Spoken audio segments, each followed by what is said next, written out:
తిరుమలగిరి అనే పట్టణంలో నివసించే గంగమ్మకి పట్టింపులు బాగా ఎక్కువ. పైగా భలే తమాషా మనిషి కూడాను. తన ఒక్కగానొక్క కొడుకైన మల్లేశానికి పెళ్లి చేయాలి అనుకుంది. ఇదిగో పద్మ, మా అబ్బాయికి పెళ్లి చేయడానికి నీకు తెలిసిన మంచి అమ్మాయి ఉంటే చెప్పమ్మా. ఆ అమ్మాయికి నాలా భక్తిభావం తప్పనిసరిగా ఉండాలి. అమ్మో, మీకు కోడల్ని చూడటం నా వల్ల కాదమ్మా. ఒకరోజు మల్లేశం పూజ అనే అమ్మాయిని గంగమ్మ దగ్గరికి తీసుకొచ్చాడు. అమ్మా, తన పేరు పూజ. తను నేను పనిచేసే ఆఫీస్లోనే ఉద్యోగం చేస్తూ ఉంటుంది. అవునా, లక్షణంగా ఉందిరా. మీ ఆయన ఏం చేస్తాడమ్మా? అయ్యో, నాకింకా పెళ్లి కాలేదండి. అవునా, అయ్యో నాకు తెలీదులే. ఒక్క నిమిషమమ్మా, మళ్ళీ చిన్న పనుంది, ఒకసారి వంటగదిలోకి రా నాన్నా. ఇదేంటి మా అమ్మాయి ఇంత మంచిగా పిలుస్తుంది? అంటే లోపలికి వెళ్ళిన తరువాత బడిత పూజ చేస్తుంది. అమ్మా, నేను రాను. కావాలంటే ఈ అమ్మాయి వెళ్ళిన తరువాత ఏ పనైనా చేస్తాను. అయ్యో, అదేంటండి, అమ్మగారు ఏదో పనుందంటున్నారు కదా, వెళ్ళండి. కోపంగా కనుగుడ్లు ఉరిమి చూస్తున్న అమ్మను సరే, నన్నేం చూస్తున్నావు? లోపలికి పదా అని ఇద్దరూ వంటగదిలోకి వెళ్లారు. అమ్మా, బయట అమ్మాయి ఉంది. ఇంకా చిన్న పిల్లవాన్ని కొట్టినట్టు కొట్టకమ్మా. ఆ అమ్మాయి ముందు పరువు పోతుంది. పెళ్లి కాని అమ్మాయిని ఇంటికి తీసుకురావటం మన ఇంటా వంట ఉందారా? మళ్ళీ ఎంత ధైర్యం ఉంటే ఆ అమ్మాయిని మన ఇంటికి తీసుకొస్తావు? రేపో మాపో నీకు పెళ్లి చేద్దామనుకొని బయట పెళ్లి సంబంధాలు కూడా చూస్తూ ఉంటే నువ్విలా పెళ్లి కాని అమ్మాయిని ఇంటికి తీసుకొచ్చావు. అమ్మా, నేను చెప్పేది ఒక్కసారి వింటావా? ఏంట్రా వినేది? హౌవా, ఈ విషయం నలుగురికి తెలిస్తే నలుగురు నాలుగు రకాలుగా అనుకోరు. 400 రకాలుగా అనుకోనివ్వమ్మా. ఎంతకు బరి తెగించావురా మళ్ళీ? తండ్రి లేని పిల్లాడివి కదా అని గారాబం చేస్తే ఇలాంటి పనులేనారా నువ్వు చేసేది? ఏంటి, నువ్వు నన్ను గారాబం చేశావా? ఏ రోజైనా అట్ల కాడతో ముడ్డి మీద కొట్టకుండా స్కూల్కి పంపించావా నువ్వు? ఆ రోజు అలా కొట్టాను కాబట్టే ఈ రోజులా టై కట్టుకునే ఉద్యోగం చేస్తున్నావురా. లేదంటే ఊళ్ళో బర్లను కాస్తూ కూలి పని చేసుకుంటూ ఉండేవాడివి. ఇప్పుడదంతా సరేగాని ఇంటికి ఈ అమ్మాయిని ఎందుకు తీసుకొచ్చినట్టు? అమ్మా, ఆ అమ్మాయి నేను ఇద్దరం ప్రేమించుకుంటున్నాం. నువ్వెలాగైనా నాకు పెళ్లి చేద్దాం అనుకుంటున్నావు కదా, అందుకని నేనే అమ్మాయిని వెతుక్కున్నాను, నువ్వేం నాకు సంబంధాలు చూడనవసరం లేదు అని ఈ అమ్మాయిని ఇంటికి తీసుకొచ్చావు, అంతేనా? అవునమ్మా. గంగమ్మ మల్లేశంతో మాట్లాడకుండా వంటగదిలో ఏదో వెతుకుతూ ఉంది. అమ్మా, దేనికోసం వెతుకుతున్నావు? అట్లకాడ కోసంరా. అమ్మా, నీకు దండం పెడతానమ్మా. అట్లకాడ మాత్రం బయటకు తీయకు. ఆ అమ్మాయి చాలా మంచి అమ్మాయి, నన్ను నమ్మమ్మా. పైగా నీలాగే భక్తిభావం ఎక్కువ. అవునా, ముందది చెప్పవే. పద నా కోడలి దగ్గరికి అంటూ గంగమ్మ నేరుగా పూజ దగ్గరికి వెళ్ళింది. అమ్మా పూజ, నీ పేరులోనే ఉంది నువ్వు ఎంత భక్తురాలివో. మా అబ్బాయి నాకంతా చెప్పాళ్లే. మీ పెళ్లికి నాకెటువంటి ఇబ్బంది లేదమ్మా. మీ అమ్మ వాళ్లకు కూడా చెప్పు. అమ్మా, పూజ వాళ్ళ అమ్మ నాన్న చిన్నప్పుడే చనిపోయారు. అయ్యో రామా, అలాగా? ఆయన అందరికీ తండ్రైన పరమేశ్వరుడున్నాడు కదమ్మా, ఆయనే తండ్రనుకో. గంగమ్మ మాటలు పూజకి ఏమీ అర్థం కావటం లేదు. అమ్మా, నేను పూజని తన ఇంటి దగ్గర వదిలిపెట్టొస్తాను. మొదటిసారి ఇంటికొచ్చిన అమ్మాయిని ఒట్టి చేతులతో పంపటం మంచిది కాదు. కూర్చో అమ్మా, ఇప్పుడే వస్తాను. గంగమ్మ కుంకుమ బొట్టు గాజులు తీసుకొచ్చి పూజకి ఇచ్చింది. పూజకి ఏమీ అర్థం కాక మల్లేశం వైపు చూడగా మల్లేశం అమ్మ కాళ్లకు నమస్కరించు అన్నట్టు సైగ చేశాడు. అప్పుడు పూజ గంగమ్మ కాళ్లకి నమస్కారం చేసింది. దాంతో గంగమ్మ ఎంతో సంతోషిస్తూ, అయ్యయ్యో, నాకు నచ్చే అంశాలన్నీ నీలో ఉన్నాయమ్మా. మల్లేశం, అమ్మాయి నాకు బాగా నచ్చిందిరా. వెళ్ళి జాగ్రత్తగా తనని దించేసిరా. మల్లేశం పూజని తీసుకుని బండిపై వెళ్తున్నాడు. పూజ, మా అమ్మ ఎప్పుడూ అలాగే తమాషాగా మాట్లాడుతుంది. నీకు చెప్పాను కదా, మా అమ్మకి భక్తిభావం ఎక్కువ, పట్టింపులు ఎక్కువ. నీకు కూడా భక్తిభావం పట్టింపులు ఎక్కువని చెప్పాను. అయ్యో మళ్ళీ అలా ఎందుకు చెప్పావు? నాకసలు ఇవన్నీ పెద్దగా నచ్చవని తెలుసుగా. పూజ, మన కోసం అమ్మ ముందు నటించాలి, తప్పదు. అలా కొన్ని రోజుల తరువాత గంగమ్మ మల్లేశం ఇంకా పూజలకి అంగరంగ వైభవంగా పెళ్లి చేసింది. పూజ ఎప్పుడు ఏది అడిగినా కూడా అన్ని పెళ్ళైన తరువాతే అని చెప్పేదానివి. ఇప్పుడు మనకి పెళ్లి కూడా అయిపోయింది. ఇక నన్ను ఆపేవారే లేరు. ఒరేయ్ మల్లేశం, అనుకున్నా నన్ను ఆపే శక్తి నీకు తప్ప ఎవ్వరికీ లేదు. ఏం మాట్లాడుతున్నావురా? నాకు అర్థం కాలేదు. అది సరేగాని ఇంకో 3 రోజుల వరకు మంచి ముహూర్తాలు లేవంట. ఆ అమ్మాయి నాతో పాటుగా నా గదిలో పడుకుంటుంది. నువ్వు ఈ గదిలో పడుకో. ఒంటరిగానా? అయ్యో, ఒంటరిగా ఎందుకు మళ్ళీ? నీకు తోడుగా కుర్చీలు బల్లలు ఉన్నాయిగా గదిలో. నువ్వు రామ్మా పూజ. పూజ నవ్వుకుంటూ గంగమ్మ గదిలోకి వెళ్ళింది. అలా 3 రోజులైన తరువాత అమ్మా 3 రోజులు అయిపోయాయి కదా, ఇక పూజ నేను ఒకే గదిలో పడుకోవచ్చు కదా? ఉండరా, పంచాంగం చూస్తున్నాను. ఓహో, ఇక నువ్వే పంతులమ్మవైపోయావా? గంగమ్మ పంచాంగం పుస్తకాన్ని అటూ ఇటూ తిప్పి గాల్లో ఏవో లెక్కలేసి, అయ్యయ్యో, అయ్యయ్యోనా? అమ్మా దయచేసి ఇప్పుడు ఎలాంటి ట్విస్ట్లు ఇవ్వకు నాకు. అది కాదురా, రేపటి నుండి ఆషాఢమాసం మొదలవుతుంది. ఆషాఢమాసమా? అది మొదలైతే నేనేం చెయ్యాలి? అమ్మాయి నువ్వు 1 రోజులు కలుసుకోవద్దు. ఆ అమ్మాయి 1 రోజులు మన ఇంట్లో ఉండకూడదు. గంగమ్మ ఆ మాట చెప్పగానే మల్లేశం ఇంకా పూజకి ఏం చెప్పాలో అర్థం కాక బొమ్మల్లా నిలబడిపోయారు. అమ్మా అలా కాదమ్మా, ఇప్పుడు పూజకి ఎవరూ లేరు కదా, తనెక్కడికని వెళ్తుంది చెప్పు? గంగమ్మ బాగా ఆలోచించి, సరే, ఒక పని చేద్దాం. 1 రోజులు ఆ అమ్మాయి నా దగ్గరే ఉంటుంది. నువ్వు మన సుధాకర్ బాబాయ్ వాళ్ళ ఇంటికి వెళ్ళు. ఈ 1 రోజులు మీరు కలుసుకోవడానికి వీల్లేదు. అమ్మా తప్పదా? తప్పదు, ఇది ఆచారం. ఇక చేసేదేం లేక మల్లేశం తన బాబాయ్ అయిన సుధాకర్ ఇంటికి వెళ్ళిపోయాడు. పూజ గంగమ్మ దగ్గరే ఉంది. మా అమ్మ పిచ్చి ముఖం గాని, మేము పని చేసేది ఒకటే ఆఫీస్, అక్కడ కలుసుకోలేమా ఏంటి అని అనుకుంటూ చాలా సంతోషంగా పూజని కలుసుకోవడానికి ఆఫీస్కి వెళ్లి పూజ కోసం ఎదురు చూస్తున్నాడు. అప్పుడు పూజతో పాటుగా వెనకాల గంగమ్మ కూడా వస్తూ ఉంది. అమ్మాయి పూజ, నువ్వు వెళ్ళి పని చేసుకోమ్మా. నేను వాడితో మాట్లాడొస్తాను. అమ్మా నువ్వేంటిక్కడా? నీ గురించి నాకు తెలీదారా మళ్ళీ?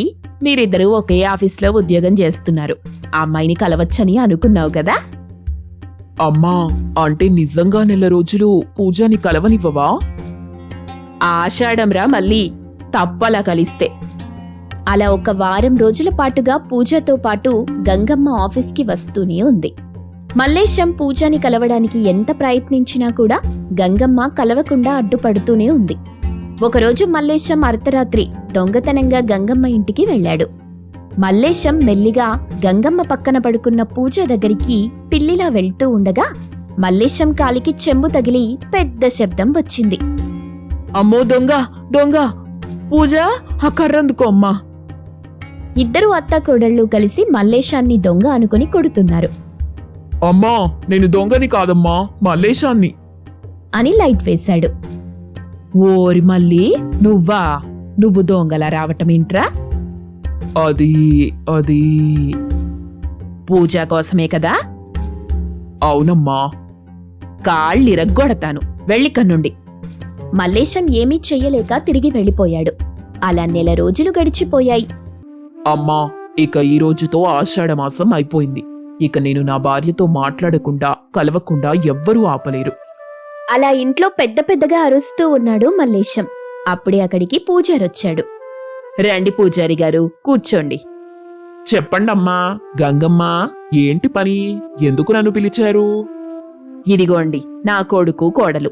వీరిద్దరి కార్యానికి మంచి ముహూర్తం చూసి చెప్పండి పూజారి గారు. అయ్యో అదేమిటమ్మా, నీకు తెలీదా? ఈ రోజు నుండి ఆషాఢమాసం మొదలవుతుంది. ఇంకో 1 రోజుల పాటు అబ్బాయి అమ్మాయి వేరువేరుగా ఉండాలి అని చెప్పగానే మల్లేశం గుండెల్లో పిడుగుపడినట్టయింది. అదేంటి పూజారి గారు, ఈ రోజుతో ఆషాఢం పూర్తయింది కదా, 1 రోజులుగా మేము వేరువేరుగానే ఉంటున్నాం. అవునా? ఆషాఢం మొదలైందని అసలు మీకెవరు చెప్పారండి? గంగమ్మ తన చేతిలో ఉన్న పుస్తకమిచ్చి, అంటే పంతులు గారు, ఈ పుస్తకంలో చూసి నేనే చెప్పాను. అమ్మా ఇది పోయిన ఏడాదిది. ఇక నుండి మీరు మళ్ళీ నెల రోజుల పాటు వేరువేరుగా ఉండాలి. అని చెప్పి పంతులు వెళ్ళిపోగా మల్లేశం మళ్ళీ తన బాబాయ్ ఇంటికి వెళ్ళిపోయాడు. సిద్ధాపురంలో నివసించే యశోదకి మేనక అనే కోడలుండేది. ఒకరోజు యశోదకి ఒంట్లో బాగోలేక, అమ్మా మేనక, నాకెందుకో చాలా నీరసంగా అనిపిస్తుంది. నేను కొద్దిసేపు పడుకుంటాను.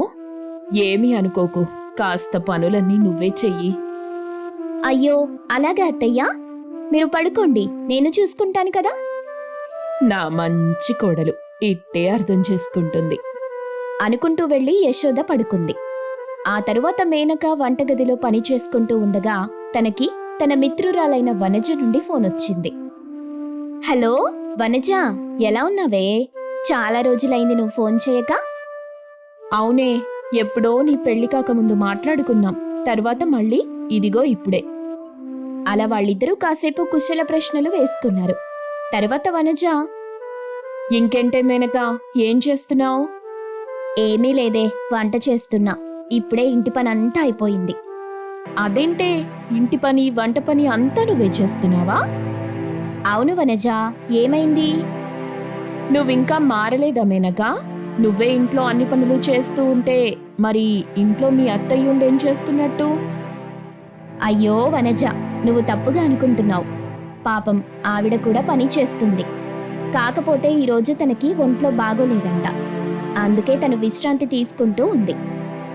అయ్యో మేనక, ఇంకా నీకు ఈ అత్తల గురించి అర్థం కాలేదనుకుంటా. వీళ్ళంతా ఇలా మనకి ఏదో ఒక వంక చెప్పి పనులన్నీ మనతో చేపించి పేరు మాత్రం వాళ్లే తీసేసుకుంటారు. నువ్విలా అన్ని పనులు చెయ్యకు. అబ్బా వనజ, మా అత్తయ్య అలాంటిది కాదు.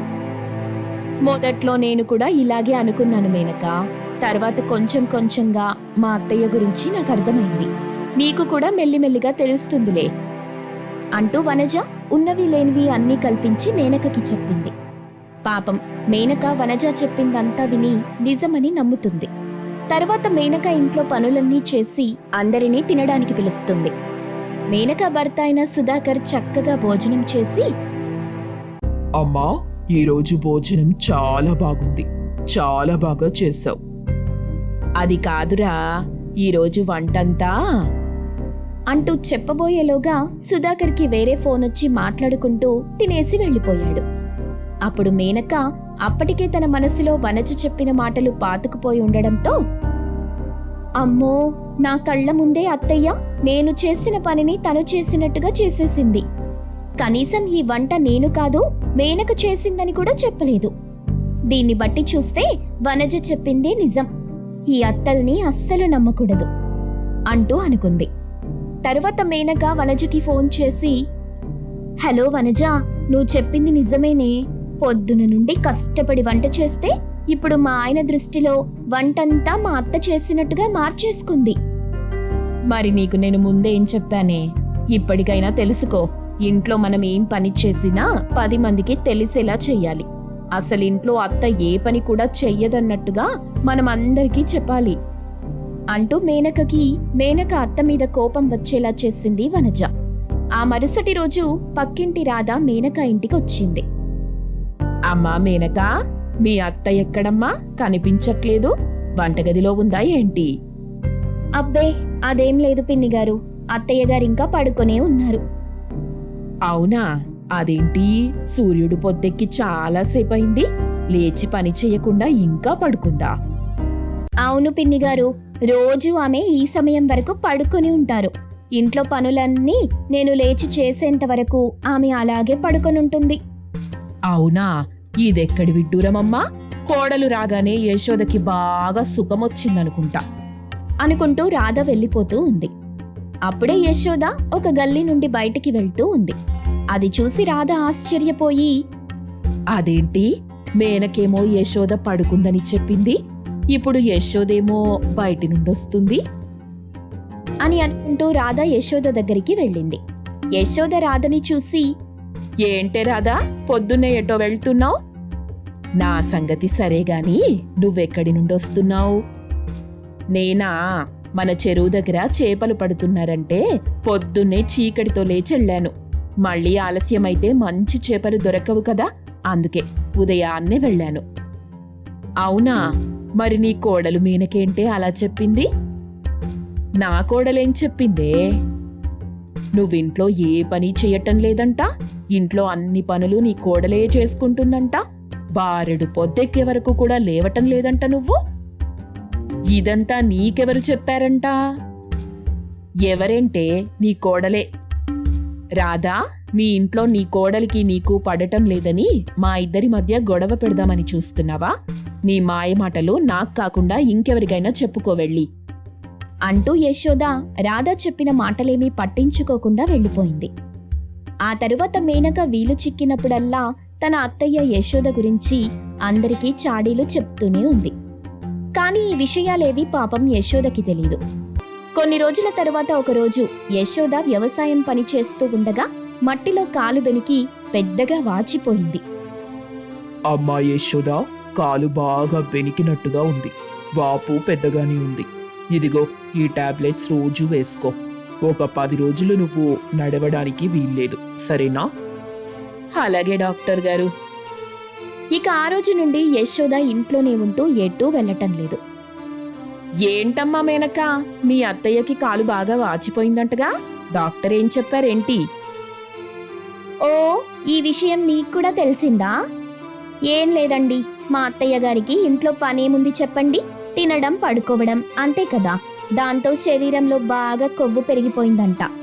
శరీర బరువంతా కాళ్ల మీద పడడంతో కాళ్ళు బాగా వాచిపోయాయి. అవునా, నేనింకా పని చేయటం వల్ల కాలుకేదో అయిందనుకుంటున్నాను. అవునా, అసలు మా అత్తయ్య పనులెక్కడ చేయాలి చెప్పండి?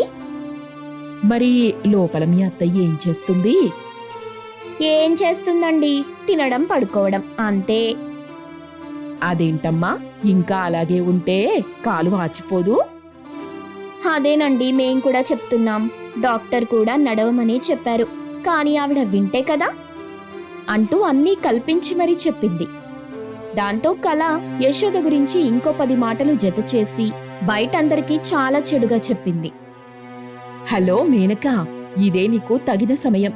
నీ అత్తయ్య ఎలాగూ ఇంట్లోనే ఉంటుంది, బయటకి రాదు కాబట్టి అందరికీ నీ మీద సింపతి వచ్చేలాగా చూసుకో.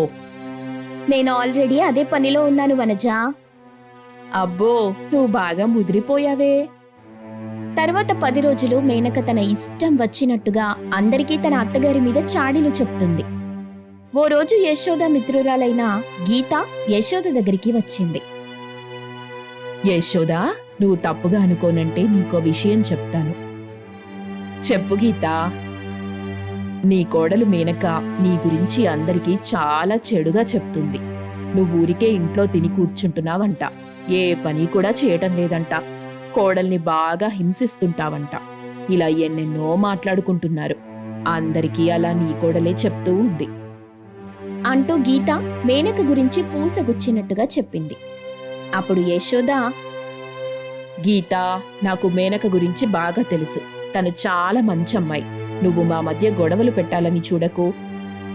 అది కాదే యశోదా, నేనెందుకలా చెప్తాను చెప్పు, నా మాటలు నమ్ము.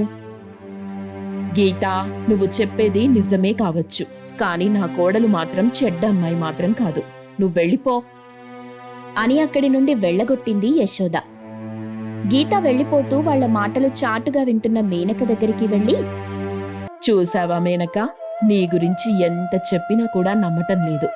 నేనే కాదు, స్వయంగా ఆ దేవుడొచ్చి చెప్పినా కూడా నా కోడలు బంగారమని అంటుంది మీ అత్తయ్య.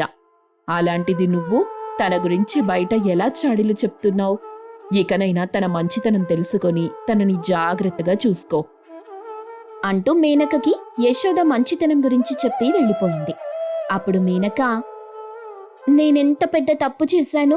నా ఫ్రెండ్ వనజ మాటలు నమ్మి ఇన్ని రోజులు మా అత్తయ్యకి చెడ్డ పేరు తీసుకొచ్చాను అని అనుకుంటూ మేనక యశోద దగ్గరికి వెళ్ళింది. మేనక ముఖంలో ఉన్న బాధ చూసి, అమ్మా మేనక, ఆ గీత చెప్పిన మాటలు విన్నావా? లోకం పలుకు ఆకులమ్మా, మనం మంచిగా ఉంటే చూసి ఓర్వరు. నువ్వు తను చెప్పిన మాటలేం పట్టించుకోకు. నాకు తెలీదా నీ గురించి? చెప్పు అని చెప్పగా యశోద మంచితనం చూసి మేనక మనసులో చాలా బాధపడింది. మళ్ళీ ఇంకెప్పుడూ కూడా తన అత్తగారిపై చాడీలు చెప్పలేదు మేనక. అంతేకాకుండా యశోదని ఎంతో ప్రేమగా చూసుకోవటం మొదలెట్టింది.